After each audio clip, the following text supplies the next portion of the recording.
Welcome to Spectrosynthesis 2. My name is Patrick Sun. I'm the founder of Sunpride Foundation. We are co-hosting this largest LGBTQ themed exhibition with the Bangkok Art and Culture Center. First of all, I would like to explain to you the meaning behind the title. Spectrosynthesis consists of two words, spectrum and photosynthesis. As we all know, photosynthesis is a process whereby sunlight is converted into energy for all living creatures. And the concept behind this show is that if one source of energy can nourish all living creatures, we hope a spectrum of light, as in the rainbow, could bring about a stronger, healthier, and more equitable world for the LGBTQ community and its allies through diversification and acceptance of different gender identification. The first work you will see on the 7th floor will be a big installation by young Thai artist Sornchai. This is a self-portrait of him in the painting with red threads and turtle shells at the bottom. It's a stunning work. Sornchai comes from a Thai minority, a Mon tribe, which does not even have legal status in this country. They originated as refugees from Myanmar and they come here to live very often illegally. In this tribe, each male person is assigned one sea creature, and in this case, it's sea turtle, which he has to kill every year to keep the spirit thriving. But he doesn't want to kill the sea turtle, so he produced these clay turtle shell as a means of paying tribute to the ancestry worship. One of the recurring themes in the gay art exhibition is that we need to understand more about minority. Because as the Mon person, he's a minority in Thai culture. As a Thai person, he's a minority in the Asian culture. As an Asian, you're also a minority in the international world. So by being more compassionate towards the rights of minority group, we hope that the gay people will also be accepted equally. This work is by another Thai artist, Narapat. When you first look at it, it's a beautiful compilation of 50 photography of hibiscus or the Thai chapa flower. And you might wonder, what has it got to do with the LGBTQ art exhibition? Now, if you look closely, actually, each flower has a unique character, which is that it has the male and female reproductive organs in each flower. So my interpretation of this work is that in this society, actually, you see a lot of LGBTQ people living quietly, contributing to society, but you may not notice them. But if you take the care and concern, then hopefully you will understand them better. Here we have an artist, Adam Haig from Brunei. I'm particularly happy to have a representation from Brunei, which is generally regarded as a country that suppresses gay people.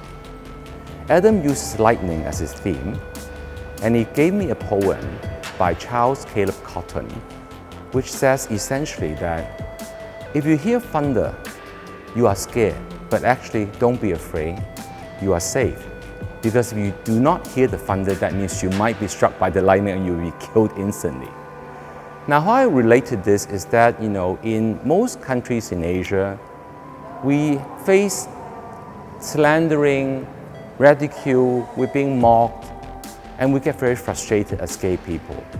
But if you look at another angle is that, yes, while we are frustrated, we think about people in other countries which are more suppressed, then they cannot even have their voice heard. So I think this series of pictures spoke to me about the silenced minority. Here we have a painting by Singaporean artist Khairullah Rahim. Khai paints a beautiful picture of 3 penguins in a tropical setting. The story behind it is that there was a children's book named Entangled Mixed Tree about 2 gay penguins adopting a young penguin to make a family. This is actually a real life story. There are actually gay penguins, like gay lions in the world. There's nothing unnatural or abnormal about it. So the problem is that this children's book was kept in the Singaporean library, but people say that it's wrong to let children know about gay issues. So they took it away. And subsequently, there are activists who said, why should you take this away? So the government put it back, but they put it in a restricted section only for adults.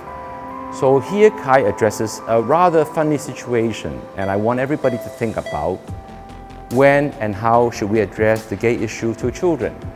So the name of this work is called One Sweet Day.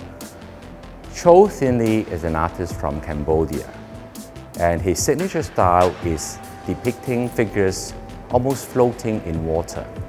And here we have a transgender person floating in this horizon you could interpret as society pressure or moral judgment or whichever way you want. And I like the fact that this figure is floating sort of like effortlessly, not struggling. And in a way that depicts how most gay people live in this world. We are there, we're trying very hard to survive. You may not see us. Jazz Fan is a young artist from Hong Kong. Jazz preferred to be called as they and not he or she, which would be a binary pronoun. This work is called Visible Woman. It uses the traditional educational toy that children learn about anatomy of a man or woman. And here Jazz uses this crystalline structures that's come from different parts of the woman. And it makes me wonder, what makes a woman or what makes a man? Do we have to behave a certain way? Do we have to act a certain way? And it's an interesting work, and I hope you will look around it and make your own conclusion. Here we have two works by an internationally acclaimed artist, Yan Vo. This piece here is called We the People. It's a one-to-one replica of the Statue of Liberty, which the artist made and asked that it be distributed all over the world. Now, Yan comes from Vietnam as a refugee, and then subsequently he moved to Amsterdam and lived in Berlin and Mexico City. And this piece makes me think about the issues of international trade and liberty. As I mentioned, it comes from one part of the Statue of Liberty. So the question I would ask myself is that, is fragmented liberty still liberty? Is liberty transferable across cultures and geography? Something that we need to ponder. And of course, liberty is very important to all people and not just the gay people. At the back is another series of work by Yan Vo, the archives of Dr. Joseph Carey, who lived in Vietnam for a while, and he took pictures of just everyday life in Vietnam, and there would be people casually holding hands. They may not be gay, but just a quiet observance of what is normal in the society. Lino Wolf is an artist from Cambodia. He interviewed people from the LGBTQ community and asked them to paint on their own face. And then he would take pictures of these people. In this installation, you see 9 portraits on the outside, but you're also invited to walk inside and see these portraits from a different angle. And my take on this work is that we're often the observer as well as being observed. And perhaps we would have a different angle of looking at things if we know that it works both ways.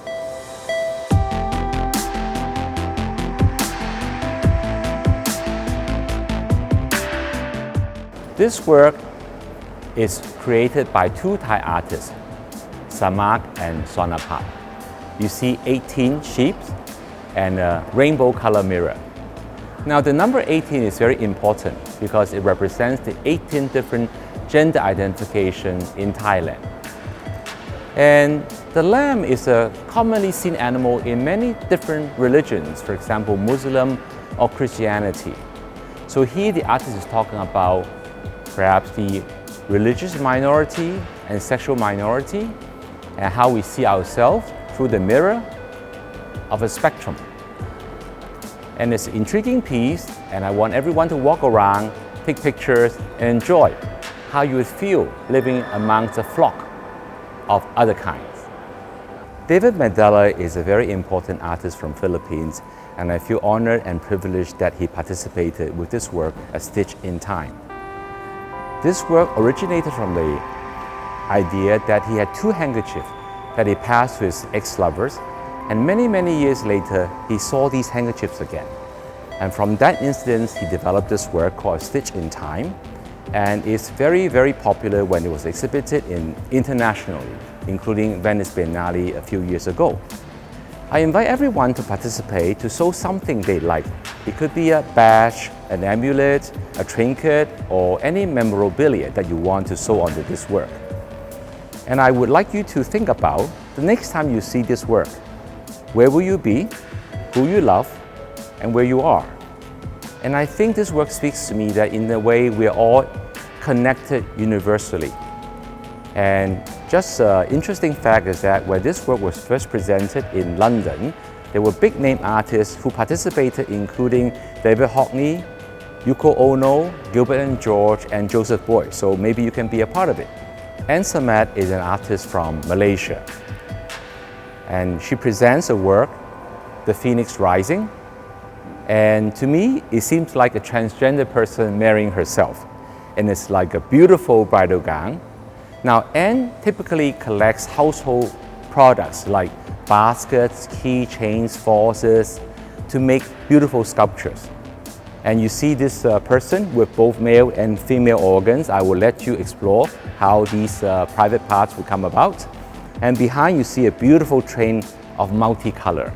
And Anne also added many names in the keychains at the bottom of the train. And these are the LGBTQ advocates who have worked very hard and struggled to make the world the way it is today, and she's paying tribute to all these heroes. This work is titled Butterfly, created by a Filipino artist named Cristina Ramilo. And this is almost like a life story of how she transformed like a butterfly from a baby girl to teenager, and perhaps somebody not conforming to the binary gender identification, and ultimately who she is and who she identifies with. Welcome to my world tea. This work by Arin Rungiang, a very famous Thai artist, talks about transgender. As you can see, this figure reclining in a classical pose, Olympia, representing perhaps the perfect female form. I asked Arin, why do we need to have 5 channels and such large-scale projection? And Arin's answer to me is that, Patrick, we're not just talking about transgender or LGBT, we're talking about distance. When you're facing up front and so close to, say, a transgender person, how do you react to it? Do you accept it? Do you shy away from it? Or do you reject it?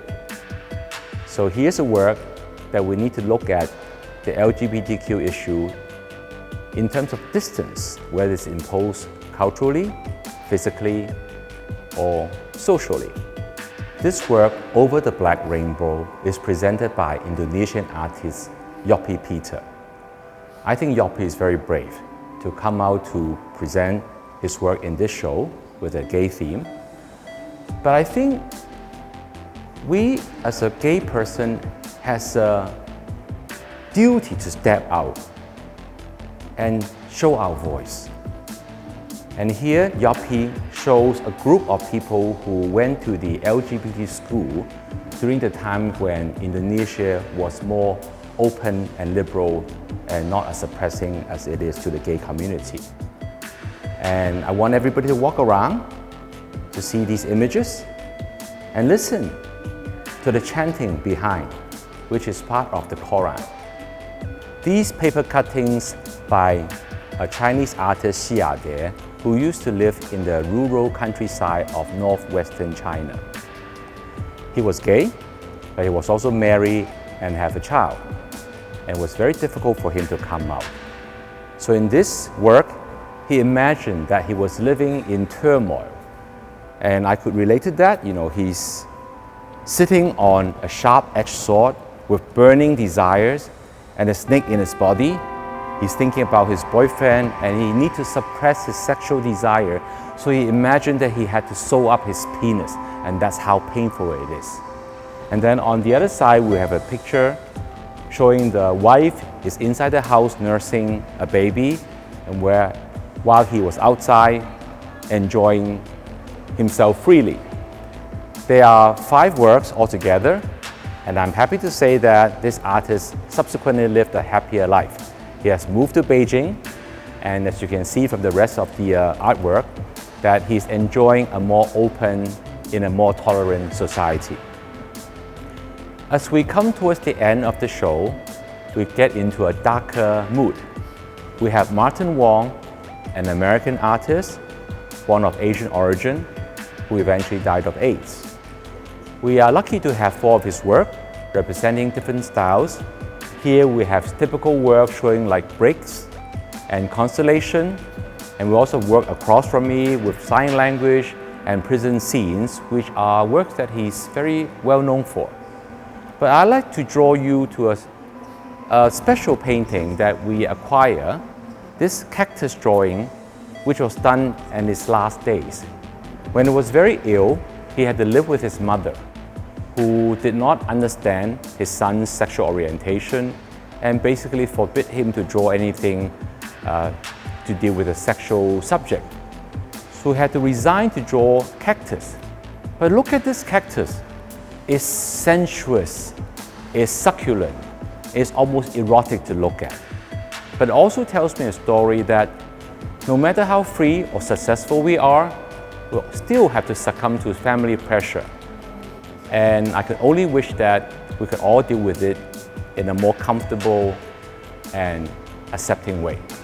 Maria Taniguchi is a very talented artist from Philippines, and she won the Hugo Prize Award. And she typically draws brick walls, which from a distance, it looks all the same. But she actually meticulously paints each and every square individually. And it speaks to me in a way that from the outset, we all look the same, homogeneous, but actually we're all individuals. And I'd like to bring a special attention to this work. It's the first time that Maria does color. While the previous work were all black and white, untitled, this one is called purple. Think about the color purple from a gay context.